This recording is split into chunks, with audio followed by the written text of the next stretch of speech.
Euzu billahi mineşşeytanirracim. Bismillahirrahmanirrahim. Elhamdülillahi rabbil alamin.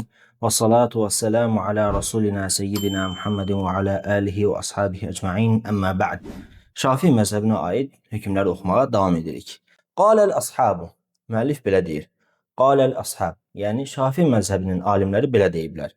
Yacuzu şurbud dava'il muzili lil aqli lil hacati. Ehtiyac üçün ağlı yox edən dərmanlardan istifadə etmək icazəlidir. Və izə zələ aqluhu vəl halatu hadihi.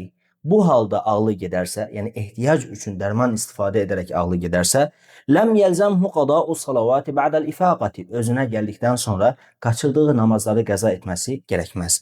Li'annahu zələ bi səbəbin qeyra muharramin. Çünki haram olmayan bir səbəblə ağlı getmişdir. وَلَوْ احْتِيجَ فِي قَطْعِ يَدِهِ الْمُتَآكِلَةِ إِلَى تَعَاطِي مَا يُزِيلُ عَقْلَهُ فَفِيهِ وَجْهَانِ. Məsələn, adamın əlində bir xəstəlik var. Allah hamımıza afiyet və səlamət versin. Adamın əlində bir xəstəlik var. Bu xəstəliyin qarşısı alınması üçün əlin kəsilməsi lazımdır. Əli kəsilməsə bu xəstəlik içinə sirayət edəcək və onu öldürəcək.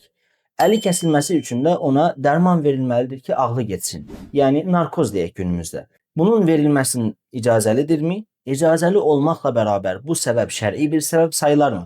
Yəni bu halda qaçırdığı namazları qəza edəcəkmi? Burada iki dənə fərqli görüş vardır. Asahhuhuma, onların ən doğrusu, cavazuhu, bu caizdir və ey fələ yəcbu aleyhi qada'u salavatihi eydan. Bu halda, yəni narkozlu halda ikən qaçırmış olduğu namazların qəzası ona vacib deyildir.